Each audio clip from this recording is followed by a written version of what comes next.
زرعی اراضی کا تحفظ۔ تحفظ اراضی سے مراد زرعی زمین کے قدرتی زرعی وجود کے بچاؤ کی تدابیر ہیں۔ اس کا بنیادی مقصد مٹی کے مربوط اجزاء کو منتقل ہونے سے روکنا ہے۔ آگے بیٹا حفاظتی تدابیر میں زمین میں نمی کا جائزہ، پانی کے بہاؤ کا بندوبست، زمین کی بردگی کا سد باب، زمین میں نمیاتی مادے کی کمی نہ ہونے دینا، سیم کا تدارک وغیرہ شامل ہیں۔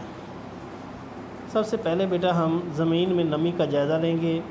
زمین میں نمی کا جائزہ، زمین نمی کی کمی بیشی بیج کی رویدگی پر اثر انداز ہوتی ہے۔ اس کے لیے بیج بونے سے پہلے مٹی میں نمی کی مقدار معلوم کرتے ہیں، اور اگر نمی کم یا زیادہ ہو تو اس کمی یا زیادتی کو پہلے دور کرتے ہیں اور اس کے بعد اس میں بیج بوتے ہیں۔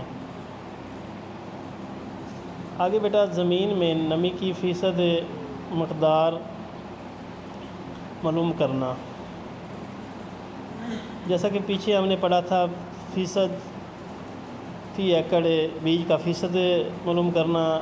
یہاں بیٹا زمین میں نمی کی فیصد مقدار معلوم کرنا۔ زمین میں نمی کی فیصد مقدار معلوم کرنے کے لیے تھوڑی سی مٹی لے کر اس کا وزن کر لیا جاتا ہے۔ اس وزن شدہ مٹی کو 100 سے 120 درجہ سینٹی گریڈ تک خوب گرم کیا جاتا ہے۔ مٹی میں موجود نمی بخارات کی شکل میں اڑ جاتی ہے۔ ٹھنڈا کرنے پر مٹی کا دوبارہ وزن کر لیا جاتا ہے۔ پہلے اور دوسرے وزن میں فرق مٹی میں موجود پانی کی مقدار کو ظاہر کرتا ہے۔ بیٹا مٹی اور پانی کا وزن معلوم کرنے کے بعد مٹی میں نمی کی فیصد مقدار معلوم کر لی جاتی ہے۔ سائل ٹیسٹنگ کٹ کا طریقہ، یہ بیٹا زمین کی پی ایچ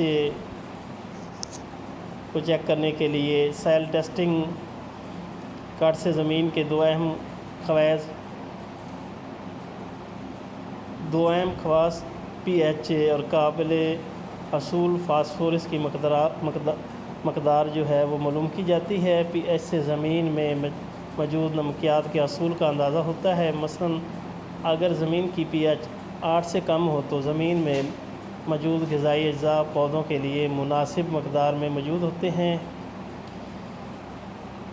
جب پی ایچ 8 اور 8.4 کے درمیان ہو تو پودوں کو زمین سے فاسفورس کے حصول میں دشواری ہوتی ہے، دقت ہوتی ہے۔ علاوہ ازیں لوہا، تانبا، جست اور مینگنیز بھی کم پائے جاتے ہیں۔ اگر پی ایچ 8.5 سے زیادہ ہو تو زمین تھور زدہ ہوتی ہے۔ یہ پی ایچ بعض نقصان دہ زہریلے اجزاء مثلاً کلورین کی حل پذیری میں اضافہ کرتی ہے، جس سے پودوں کی بڑھوتری، نشو و نما میں، پھلنے پھولنے میں، پروان چڑھنے میں یہ بڑھوتری کو جس سے پودوں کی بڑھوتری متاثر ہوتی ہے پروان چڑھنے میں۔ اس کے علاوہ نائٹروجن کے تبخیر ہو کر ضائع ہونے کا امکان بڑھ جاتا ہے۔ آگے بیٹا تھور زدہ زمین کی اصلاح کے لیے لیبارٹری رپورٹ کے مطابق جپسم کا استعمال عمل میں لایا جاتا ہے۔ بیٹا نیچے یہ مندرجہ ذیل نقشہ میں تھور کی علامات کے مختلف ملوں پر تجرباتی طور پر نمکیات اور پی ایچ کی مقدار درج کی گئی ہے۔ یہ گوشوارہ اچھی طرح آپ دیکھ لیں۔ بیٹا آج جو ہم نے پڑھا ہے اس کو اچھی طرح یاد کریں اور اپنی نوٹ بک پر تحریر کریں۔ اوکے، اللہ حافظ، اپنا خیال رکھیے۔